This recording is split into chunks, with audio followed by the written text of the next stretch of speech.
열왕기상 3장 4절에서 또 15절 말씀을 통해서 하나님의 마음을 움직이는 기도라는 제목으로 여러분과 같이 은혜를 나누고자 합니다. 세상을 살면서 사람의 마음을 움직이는 일이 쉬운 일은 아닙니다. 마음을 움직이려면 여러분 어떻게 해야 될까요? 사람의 마음을 움직이려면 세상적으로 보면 돈도 많이 써야 합니다. 그리고 많은 정성도 쏟아야 합니다. 마음도 쏟아야 하고요. 또 시간도 들여야 됩니다. 이렇게 많은 노력들이 필요합니다. 근데 요즘 제가 한 분을 보니까요. 참 쉬운 방법이 하나 있더라고요. 사람의 마음을 움직이는 아주 쉬운 방법. 우리 고집사님 보면서 참 많이 느끼는데 바로 누군가의 손자 손녀가 되면 제일 빠르더라고요. 제가 보면서 우리 고집사님이 늘 우리 선우가 가는 곳에 그가 어디로 가든지 쫓아가시는 것을 보면서 참 대단하다는 생각이 듭니다. 손주는 고인환도 변화시킨다. 제가 이렇게 생각이 들었어요. 저는 집사님의 변화를 확실하게 느끼고 있습니다. 그러나 이것은 사실상 불가능한 일입니다. 다른 일에 마음을 움직이고 변화시키기에는 많은 노력이 필요하다는 것입니다. 오늘 제가 이 설교를 준비하고 있는데 아까 저희가 두 번째 찬양을 하고 있는 중에 제가 가장 기다렸던 분이 딱 들어오시는데 너무 제가 눈물이 나더라고요. 많은 노력, 사람을 변화시키기 위해서는요, 우리가 너무나 많은 시간, 노력들이 분명히 필요합니다. 이것은 신앙의 삶에서도 마찬가지입니다. 사람의 마음을 움직이고 하나님의 손길을 누리기 위해서는요, 우리는 역시 힘쓰고 애쓰는 삶을 살아야 한다는 것입니다. 물론 우리는 이미 예수님의 십자가의 그 보혈로 인하여서 자녀된 특권을 얻었고 영원한 생명을 보장받았습니다. 여러분 믿으시죠? 그건 분명한 사실입니다. 그러나 이것은 우리의 어떤 노력이나 어떠한 열심으로 얻어진 것은 아닙니다. 그러나 이렇게 하나님의 자녀가 되었다고 해서 우리가 가만히 있어서 되는 것은 아니라는 것입니다. 정말 하나님의 자녀가 되었으면요, 자연적으로 하나님의 그 일하심을 맛보고 누릴 수 있는 것이 아니라 그 누리기 위해 우리에게 부단한 노력이 필요하다는 것입니다. 이것을 신학적으로는 성화라고 얘기합니다. 구원을 이루어가는 과정들, 점점 더 우리가 주님을 닮아가고 죄의 마음을 깨닫고 죄의 생각을 깨닫고 또 하나님이 기뻐하시는 그 모습으로 드리기에 우리의 삶을 완전히 헌신하며 드리는 자의 삶을 살아야 합니다. 하나님은 이렇게 우리가 살아갈 때 우리를 기뻐하신다고 말씀하고 있습니다. 그렇게 우리가 하나님의 마음에 들면 하나님은 우리의 삶 가운데 너의 모든 것을 채워주시마 약속하셨습니다. 오늘 본문은요, 우리에게 잘 알려진 솔로몬의 기도의 내용입니다. 이 솔로몬의 기도에 대한 평가가 바로 오늘 본문에 나와 있습니다. 오늘 말씀 10절에 보니까 이 솔로몬에 대한 기도에 대한 하나님의 평가는 이렇습니다. 같이 읽어볼까요? 솔로몬이 이것을 구하매 그 말씀이 주의 마음에 든지라. 아멘. 주의 마음에 어땠다고요? 들었다라고 이야기합니다. 솔로몬의 기도가 하나님의 마음에 흡족했다라는 이야기입니다. 여기서 마음에 들었다라는 그 표현은요, 그 어떤 기도보다도 하나님의 마음을 흡족하게 했고 평안하게 하였음을 의미하는 그러한 단어입니다. 이처럼 솔로몬의 기도는요, 하나님의 마음을 흡족하게 한 기도이고요, 솔로몬이 그 어느 누구와도 비교할 수 없는 탁월한 기도의 내용으로 하나님을 기쁘시게 했다라는 그런 의미를 담고 있습니다. 과연 솔로몬이 어떤 기도를 했기에 우리는 그 내용은 잘 알고 있습니다. 그 기도의 내용은 하나님께 지혜를 구했다는 내용인 건 너무나 잘 알고 있습니다. 어떤 기도를 드렸기에 이렇게 하나님의 마음에 합했는가? 또 우리는 어떤 기도로 하나님께 나아가야 하는가? 오늘 이 솔로몬의 기도를 통해 우리의 기도를 돌아보고 우리 역시 온전한 기도로 하나님께 응답받는 그런 은혜의 삶이 되어야 할 줄 믿습니다. 먼저 솔로몬의 기도는요, 먼저 첫 번째로 보면 사명 감당하기에 필요한 것을 구했다라는 것입니다. 다시 말하면 하나님이 기뻐하시는, 하나님이 자신에게 주신 그 일을 감당하기에 흡족한 것들, 그 감당하기에 충분한 것들, 그 감당하기 위한 것들을 구했다라는 사실입니다. 솔로몬은 자신의 자리가, 자신이 이렇게 왕이 된 것이 자신의 어떤 능력으로 얻어진 자리가 아니라는 것을 분명히 알 수가 있습니다. 오늘 말씀 6절에 보면 솔로몬이 이르되 주의 종 내 아버지 다윗의 성실과 공의와 정직한 마음으로 주와 함께 주 앞에서 행함으로 주께서 그에게 큰 은혜를 베푸셨고 주께서 또 그를 위하여 이 큰 은혜를 항상 주사 오늘과 같이 그의 자리에 앉을 아들을 그에게 주셨나이다. 아멘.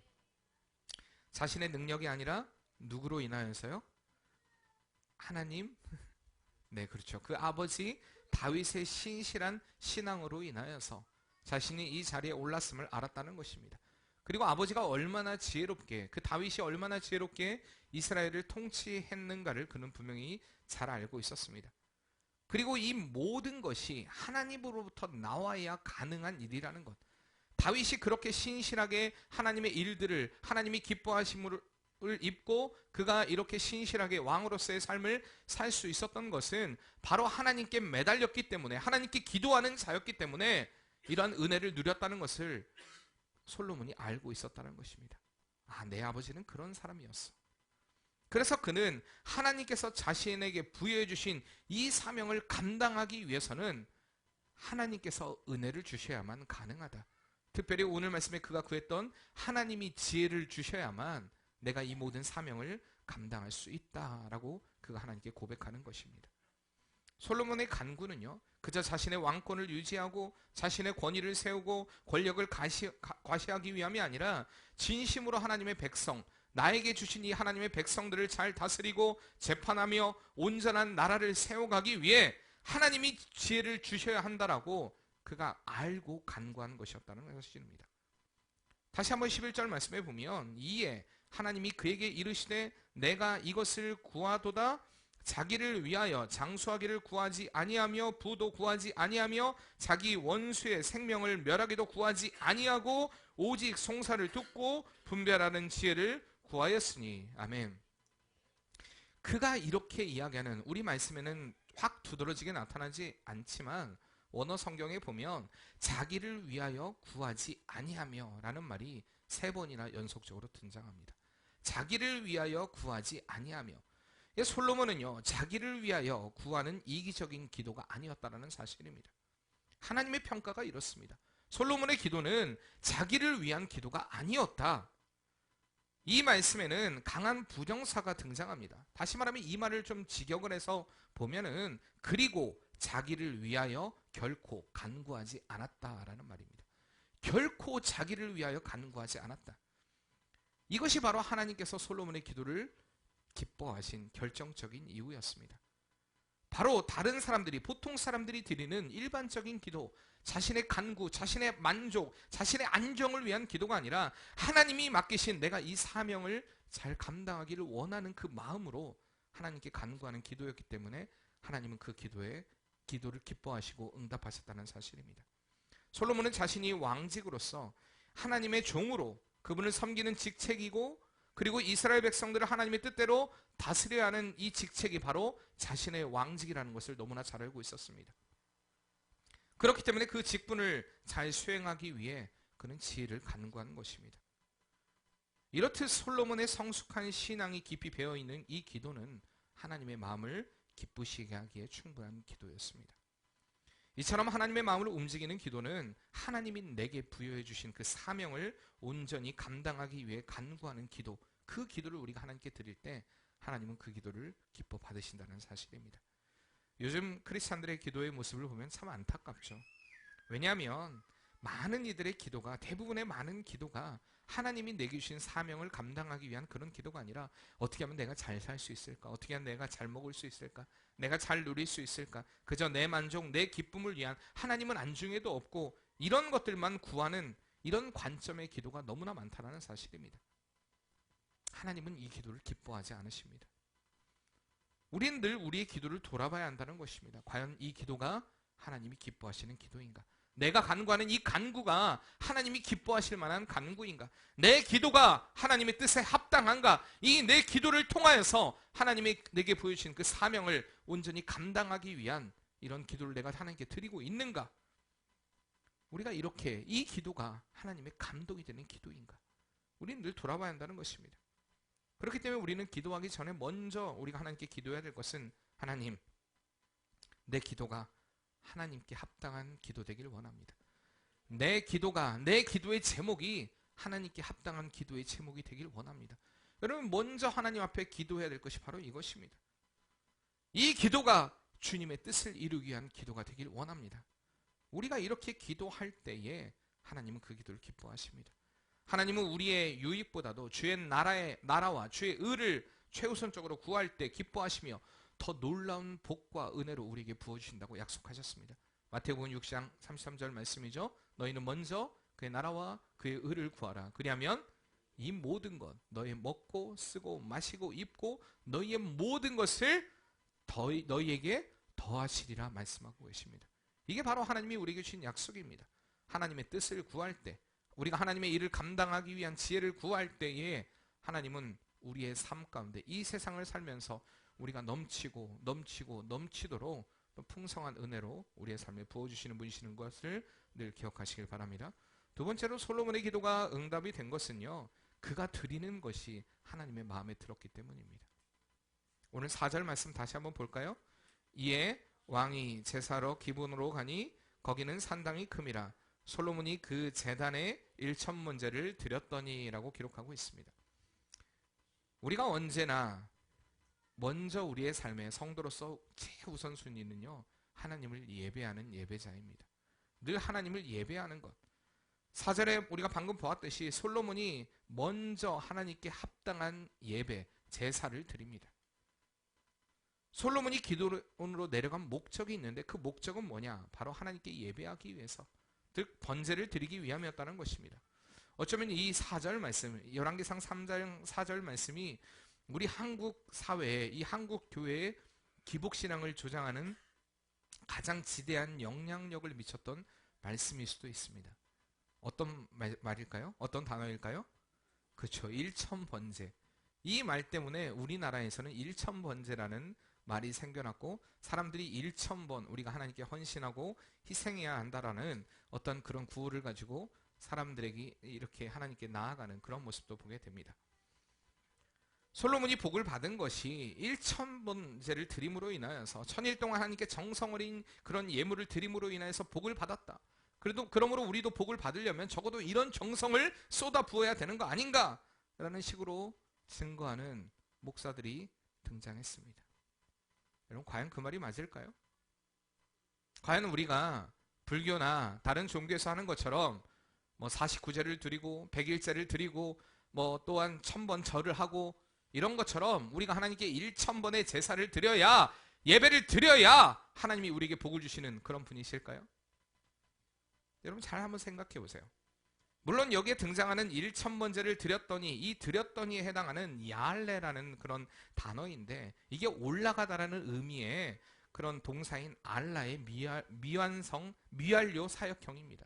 그러니까 무슨 얘기냐면 올라갔다, 계속 간접적으로 올라갔다라는 그런 의미를 가지고 있기 때문에 어떤 사람들은 이 말을 하루에 한 번씩 1000번의 제사를 드렸다라고 이해하는 사람도 있습니다. 개중에는 이렇게 이해를 했기 때문에 솔로몬의 1000번의 제사가 1000일 동안 드린 제사였다라고 이해하고 우리가 그렇게 하나님께 나아가야 하나님이 복을 주신다라고 이야기하는 이들도 생겨나기 시작한 것입니다. 물론 이것이 어떤 이런 원어적으로 보면, 또 이런 단어를 보면 논리적으로 불가능한 말은 아닙니다. 그러나 여러분 생각해 보세요. 정황상 보시길 바랍니다. 이 역대하 1장에 따르면요, 이 제사가 굉장히 국가적인 행사로 치러졌다는 것을 보게 됩니다. 대단히 많은 회중과 관료들이 함께 있었다라고 기록하고 있습니다. 여러분들 생각해 보세요. 왕과 관료들이 수도인 에루살렘을 놔두고 이 기브온에 와서 3년 동안 자기의 자리를 비워둔 채 계속 제사했다라는 것이 여러분 말이 된다고 생각하십니까? 그럴 수 있을까요? 백성들이 그 자리에 모여서 3년 동안 아무것도 하지 않고 하나님께 제사만 드렸다라는 것이 여러분 가능한 일일까요? 이건 현실적으로 불가능한 얘기입니다. 그리고 오늘 본문에서도 보면 이에 왕이 제사로 기브온으로 가니 거기는 산당이 뭐함이라? 큼이라라고 말하고 있습니다. 여기서도 분명히 말하고 있습니다. 간접적으로 솔로몬의 제사가 대규모의 굉장히 큰 제사였다라는 것을 분명히 시사하고 있는 것입니다.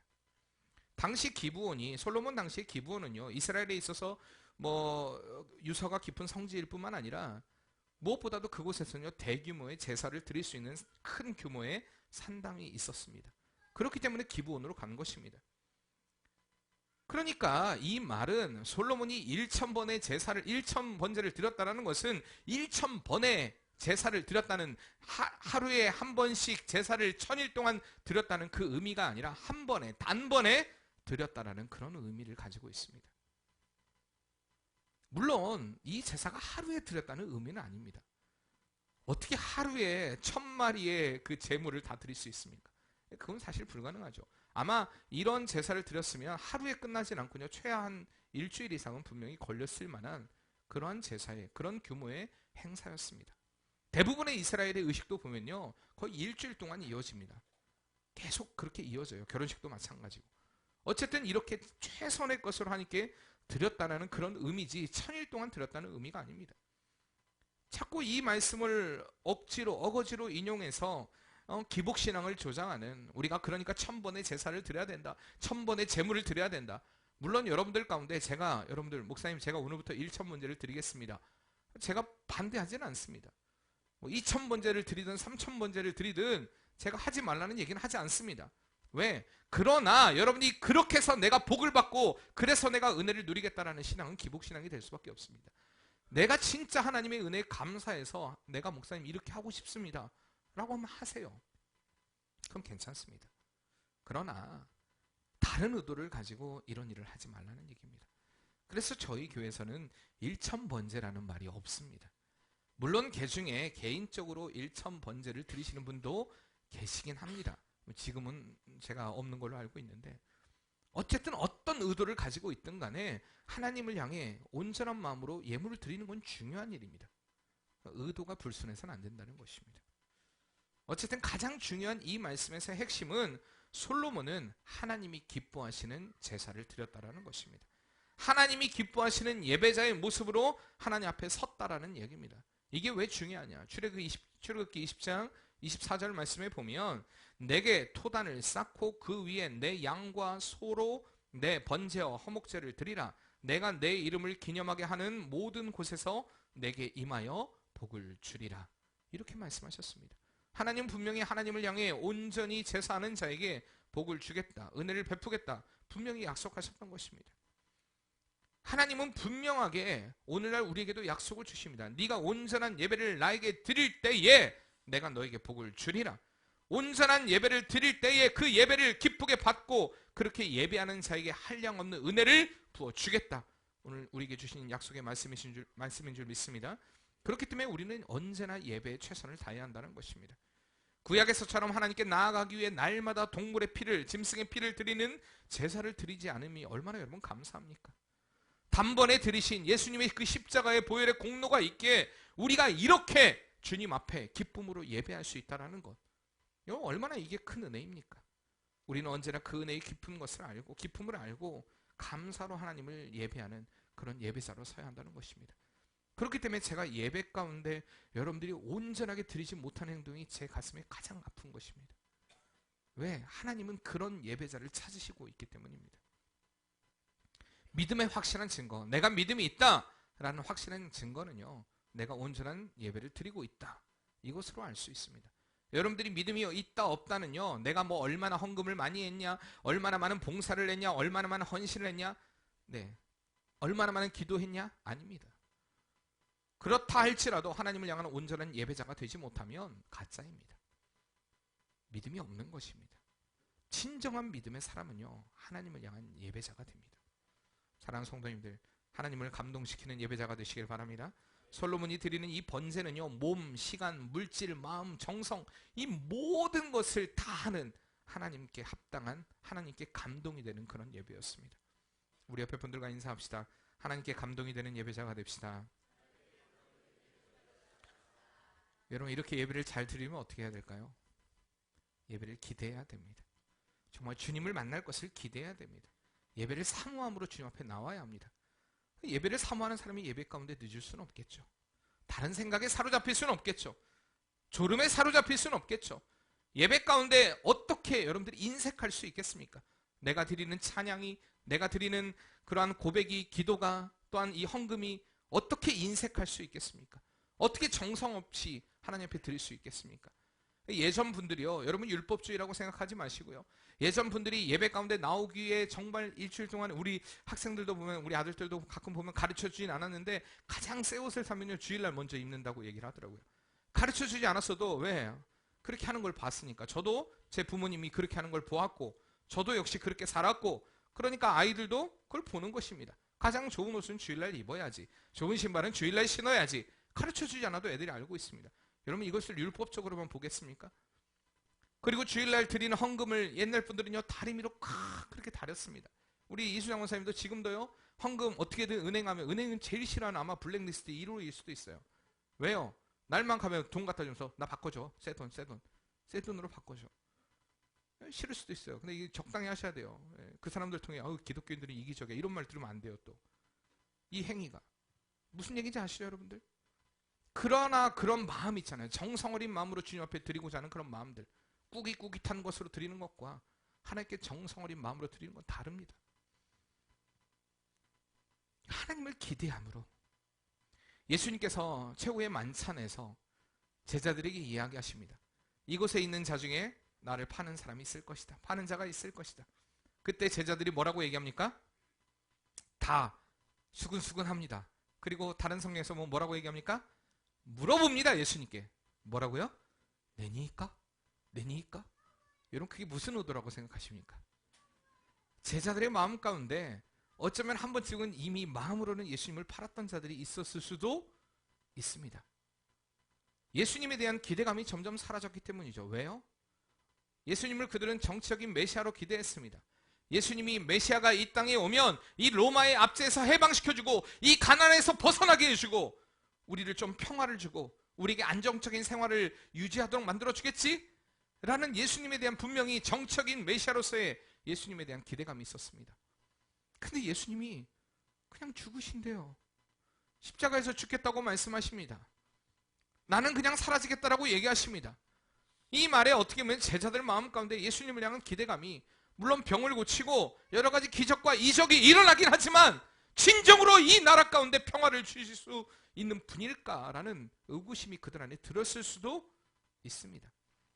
내니까 물었다는 것은 그 마음 가운데 조금이라도 주님 앞에 어떤 거리낌이 없었다면 그런 질문을 하지 않겠죠. 어떤 마음 가운데 요동치는 마음들이 그들 안에 있었을지도 모릅니다. 물론 주님은 가룟 유다를 놓고 말했지만, 그러나 특정져서 내가 가룟 유다라고 얘기하지 않습니다. 그냥 그렇게 질문을 던집니다. 제자들의 마음을 또한 시험하십니다. 여러분 그렇게 최후의 만찬이 마치신 후에 예수님이 뭐하러 가십니까? 누가복음 말씀에 보면 습관을 따라 기도하러 가셨다라고 이야기합니다. 제자들과 함께, 자기의 사랑하는 제자와 함께 기도하러 올라가십니다. 그때 여러분 제자들이 어떻게 합니까? 자, 나와 함께 깨어 기도하자. 그때 주님이 기도하실 때 누가복음 22장 44절에 보면 땀방울이 핏방울이 되도록 기도하셨다고 얘기합니다. 주님이 이렇게 간절하게 그들과 근접한 거리에서 간절하게 기도하고 계시는데 제자들은 뭐하고 있었습니까? 잠자고 있었습니다. 왜일까요? 바로 주님에 대한 기대감이 없었기 때문입니다. 주님이 어떻게 역사하실 거에 대한 기대감이 없었기 때문입니다. 기적도 처음 봤을 때야 신기하죠. 병고침이 낫는 거 처음 봤을 때야 신기하죠. 근데 여러분 그게 반복된다고 생각해 보세요. 이제 우리에게 익숙함으로 남습니다. 우리의 예배 마찬가지입니다. 왜 하나님을 향하는 온전한 예배자가 되지 못하는가? 익숙해져 버린 것입니다. 기대감이 없습니다. 주님을 향한 뜨거운 열망이 사라져 버린 것입니다. 오늘도 똑같겠지. 오늘도 똑같은 말씀 다 아는 거 뭐. 여러분 주님을 기대하시길 바랍니다. 정말 하나님이 나에게 어떻게 은혜를 부어주실까? 이 예배 가운데 하나님이 나를 어떻게 만져주실까? 이것에 대한 기대감으로 주님 앞에 나아갈 때에 여러분 주님의 깊은 만지심을 경험하게 될 줄 믿습니다. 이렇게 솔로몬은요 하나님께 드리는 것이 마음에 들었다는 것입니다. 그리고 마지막 세 번째로 보면요, 그의 행하는 것이 하나님의 마음에 들었다라고 얘기합니다. 3절 말씀 한번 같이 볼까요? 솔로몬이 여호와를 사랑하고 그의 아버지 다윗의 법도를 행하였으나 산당에서 제사하며 분향하더라 라고 얘기합니다. 아멘. 솔로몬이 어떠한 삶을 살았냐? 그가 하나님을 사랑했다라고 얘기합니다. 여기 이 성경에서의 사랑했다라는 그 말은 원어적으로 보면 하나님을 감정적으로만 사랑했다라는 그런 의미가 아닙니다. 삶 속에서 그의 사랑에 대한 증거를 구체적으로 나타내었다라는 그 표현을 내포하고 있는 표현이 바로 하나님을 사랑했다라는 표현입니다. 이 개역 개정에서는요, 솔로몬이 우리가 방금 읽었던 말씀에서는요, 솔로몬이 여호와를 사랑하고 그 아버지 다윗의 법도를 행하였으나라고 표현합니다. 두 가지 양상으로 그의 삶이 나타나는 것처럼 표현이 되어 있지만 원어 성경을 직역해 보면 솔로몬이 여호와를 사랑하여 그의 부친 다윗의 법도 가운데 걸어갔다라고 표현하고 있습니다. 다시 말해 하나님을 사랑한 솔로몬은요, 그 하나님을 사랑했던 아버지 다윗의 유언에 따라 하나님의 말씀대로 그 길을 걸어갔다라는 그런 의미입니다. 열왕기상 2장 말씀에 보면 다윗이 죽기 전에 마지막으로 솔로몬에게 유언을 남깁니다. 1절에서 우리가 4절 말씀 같이 한번 볼까요? 다윗이 죽을 날이 2장입니다. 열왕기상 2장 1절에 4절. 다윗이 죽을 날이 임박하매 그의 아들 솔로몬에게 명령하여 이르되 내가 이제 세상 모든 사람이 가는 길로 가게 되었노니 너는 힘써 대장부가 되고 내 하나님 여호와의 명령을 지켜 그 길로 행하여 그 법률과 계명과 율례와 증거를 모세의 율법에 기록된 대로 지키라. 그리하면 내가 무엇을 하든지 어디로 가든지 형통할지라. 여호와께서 내 일에 대하여 말씀하시기를 만일 내 자손들이 그들의 길을 삼가 마음을 다하고 성품을 다하여 진실이 내 앞에서 행하면 이스라엘 왕에 오를 사람이 내게서 끊어지지 아니하리라 하신 말씀을 확실히 이루게 하시리라. 아멘. 다윗은 확신을 가지고 있었습니다. 하나님의 법도, 하나님의 길, 하나님을 사랑하고 그 길을 걸어간다고 했을 때 그의 삶의 길은 형통하다라는 것을, 그렇기 때문에 솔로몬에게 그 길을 걸어가라고 당부하고 있는 것입니다. 그리고 솔로몬은요, 다윗이 말했던 것처럼 물론 훗날에는 그렇지 않았습니다. 그러나 그 법도를, 그 길을 걸어갔다는 것입니다. 아들 솔로몬의 눈에 비친 다윗은 여러분 어땠을 거라고 생각하십니까? 보통 사람들이 죽을 때 유언을 해도 많은 사람들이 뭐 죽을 때는 웬만하면 듣기는. 근데 그렇지 않은 경우도 있습니다. 요즘에 그 연예인 얼마 전에 그 죽음으로 자살로 생을 마감한 그 설리라는 가수가 있습니다. 근데 그 요즘 아버지하고 아들하고 완전히 지금 뭐 또 그 엄마하고 이 그 죽은 딸의 재산을 가지고 지금 요즘 난립니다. 아버지가 글을 올렸어요. 이 모든 것을 하나님의 뜻에 따라 우리가 세상에 환원해야지 라고 표현을 합니다. 뭐가 진리인지 모르겠어요. 아들이 하는 말이 한 번도 가족을 돌아보지도 않고 위선적으로 살았던 사람이 글만 저렇게 좋게 올린다라고 또 아들은 반박을 하면서 글을 올렸습니다. 제가 뭐가 맞는지는 모르겠습니다. 그러나 진짜로 믿음의 사람들은요, 본이 되어야 합니다. 특히 우리의 자녀들에게 본이 되어야 됩니다. 솔로몬이 바라본 아버지 다윗은요, 신실한 주의 종이었습니다. 언제 어디서나 주의 뜻을 따라가진, 분명히 세상으로 보면 권력을 가진 왕이었지만 하나님 앞에서는 한없이 겸손한 사람이 바로 다윗이었다는 것입니다. 하나님 앞에서는 철저히 순복하는 그러한 삶. 우리가 세상에 많은 사람들이 보면 돈과 권력과 힘을 가진 사람들을 보면 그 사람들이요, 교회 안에서도 휘두르려고 하는 그런 모습들을 보게 됩니다. 여러분, 절대 우리 맑은 새교회는 그런 교회가 되어서는 안 됩니다.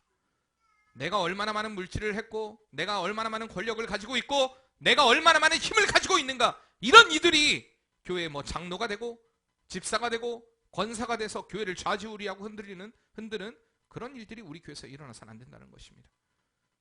정말 주님의 신실한 종, 주의 말씀을 따르고 그 말씀에 순종하기로 결단한 자들이 여러분 우리 교회 일꾼으로 서야 할 줄 믿습니다.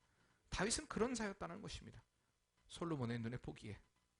그리고 두 번째로 보면요, 성실과 공의와 정직으로 행했던 사람입니다. 다윗의 일생은요, 늘 코람데오의 삶이었습니다. 코람데오 무엇입니까? 하나님 면전에, 하나님의 얼굴 앞에 늘 하나님을 대면하는 자로서의 삶을 살았다는 것입니다. 이것이 얼마나 큰 은혜인지 모릅니다. 늘 하나님을 그렇다고 해서 다윗이 죄를 짓지 않았다는 얘기입니까? 아닙니다. 굉장히 아주 그의 치부라고 말할 정도로 굉장히 추잡스러운 죄를 범하기도 합니다. 자신의 신하의 부인을 취하게 해서 신하를 죽여버리는 이런 악함도 범한 것이 바로 다윗이었습니다. 그러나 다윗이 하나님께 인정받았던 것은 그 모든 것을 하나님 앞에 정직하게 회개한 사람이었다는 것입니다. 진정한 위대한 신앙은요, 바로 이런 신앙입니다. 죄를 짓지 않음을 자랑하는 것이 아니라 내가 죄인임을 인정하고 하나님 앞에 회개하는 신앙. 이 신앙이 진짜 신앙이라는 것입니다. 솔로몬의 눈에 비친 아버지는 이러한 모습이었습니다. 이렇듯 부모는요, 자녀에게 좋은 신앙의 본이 되어야 됩니다.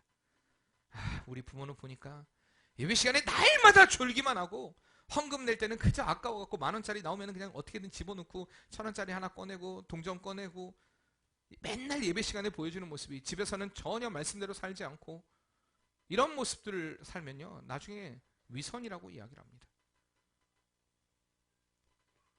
하루는 3명의 아들들이 놀고 있었습니다. 아이들이 놀고 있었습니다.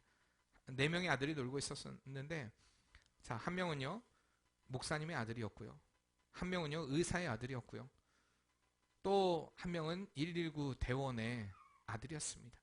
그리고 또 한 명은 공무원의 아들이 놀고 있었습니다. 근데요, 그 중에 공무원의 아들이 배가 너무 아픈 겁니다. 배가 너무 아파갖고 배야. 자, 구조대원의 아들이 어떻게 했겠습니까? 119 누르고 신고를 합니다. 왜요? 들은 게 있고 본 게 있으니까. 의사들이 어떻게 할까요? 배를 만져보고 진단하기 시작합니다. 귀도 대보고 진단하기 시작합니다. 그 중에 목사들은 어떻게 했을까요? 안수하며 기도하기 시작했습니다. 무슨 얘기입니까? 본대로 행한다는 것입니다. 본대로. 믿음의 본을 보이는 건 중요합니다. 진정으로 우리가 하나님을 사랑한다면 그분의 말씀을 따라 이 세상을 살아가는 삶 가운데 구체적으로 그 하나님의 사랑을 나타내야 한다는 것입니다. 말로만이 아니라 우리가 하나님의 말씀을 지킴으로 그 사랑을 보이는 삶이 되어야 합니다. 솔로몬은 그런 삶이었습니다. 사랑한다. 그게 관념적인 사랑이 아니라 진짜 그의 삶을 다해 하나님께 순종하고 헌신하고 어떤 그 믿음의 길을 정로를 걸어가는 삶이 바로 솔로몬의 삶이었다는 것입니다. 우리가 배를 항해하고 비행기를 조종하는데 나침판은 중요한 지표가 됩니다. 솔로몬이 오늘 이 다윗의 법도 가운데 걸어갔다는 것은 하나님의 말씀이 솔로몬의 삶의 방향이 되었다는 이야기입니다. 사랑하는 성도님들, 성도의 삶의 방향은 오직 말씀이 되어야 할 줄 믿습니다. 내 기분과 내 느낌과 내 감정과 내 생각이 아니라 철저히 하나님의 말씀에 근거한 우리의 삶의 방향을 잡아야 할 줄 믿습니다. 이렇게 하나님으로부터 응답받은 솔로몬은요, 15절 말씀에 보니까 한번 마지막으로 15절 말씀 같이 볼까요? 3장 15절입니다. 솔로몬이 깨어보니 꿈이더라. 이에 예루살렘에 이르러 여호와의 언약궤 앞에 서서 번제와 감사의 제물을 드리고 모든 신하들을 위하여 잔치하였더라. 아멘. 그는 분명히 하나님께 응답받았다는 확신을 가졌습니다. 그리고 하나님께 뭐 했습니까? 감사의 제사를 드립니다. 감사의 예물을 드립니다. 주여, 우리의 삶 가운데 늘 그래야 돼요. 하나님께 응답받았다면요, 하나님께 감사로 나아가야 합니다. 그리고 또 두 번째로 보니까 신하들을 위하여 잔치하였다라고 얘기합니다. 이 의미는요, 우리가 기쁨을 같이 나눠야 됩니다. 무슨 이야기냐면 하나님께 받은 은혜는요, 성도와 성도가 서로 같이 나누는, 간증하는 그런 은혜 역사가 일어나야 됩니다. 떡을 돌려야 합니다. 말로만이 아니라 우리 참 맑은색 교회는 그래도 참 감사한 게 좋은 일 있으면 항상 이렇게 떡을 돌리지 않습니까? 항상 이렇게 풍족하게 여러분들이 어떤 일들이 있어도 교회 안에서 같이 은혜를 나누는 것들이 너무나 제게는 좋은 문화라고 생각합니다. 하나님의 사람들은요, 반드시 같이 그 은혜를 나눠야 합니다. 내가 받은 응답들 내 안에만 간직하고 있는 것이 아니라 내가 하나님께 간구했더니 이런 응답을 받았다. 그러면서 우리가 같은 믿음의 간증으로 성도와 성도들이 서로 세워줘야 한다는 것입니다. 사랑하는 성도님들, 하나님의 뜻을 구하면 하나님은 반드시 응답하십니다. 오늘 솔로몬의 기도를 응답하셨던 것처럼 여러분들이 하나님께 흡족한 기도를 드리면 하나님이 주시는 그 복과 은혜를 받아 누리는 그 주인공이 될 줄 믿습니다.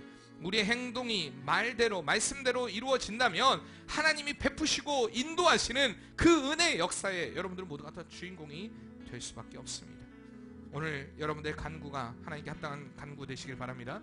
제가 2020년 여러분들에게 기도의 제목을 정하라고 했는데 여러분 기도의 제목 정하셨습니까? 아직 정하지 않은 분이 있다면요, 구체적으로 여러분들이 기도의 제목을 정하고 기도하시길 바랍니다. 하나님, 그리고 그 기도의 제목이 하나님께 합당한가, 정말 하나님의 영광, 내게 주신 그 사명을 이루기 위해 감당하기 위한 기도인가, 여러분 깊이 생각해 보시기 바랍니다. 그리고 하나님께 합당한 기도를 드림으로 하나님이 흡족해 하심으로 하나님의 응답을 누리는 2020년 여러분 복된 은혜의 삶이 되시기를 바랍니다. 우리 같이 그 은혜를 생각하며 하나님이 베푸실 그 은혜의 사랑을 생각하며 찬양하겠습니다. 주님의 그 자비로운 손길, 주님의 그 자비로운 손길, 항상 좋은 것 주시도다. 사랑스레 아픔과 기쁨을, 수고와 평화와 안식을 날마다 숨쉬는 순간마다 내 앞에 어려운 일 보내 주님 앞에 이 몸을 맡길 때 슬픔 없네, 두려움 없네. 주님의 그 자비로운 손길, 항상 좋은 것 주시도다. 사랑스레 아픔과 기쁨을, 수고와 평화와 안식을 날마다 주님 내 곁에 계셔 자비로 날 감싸주시네.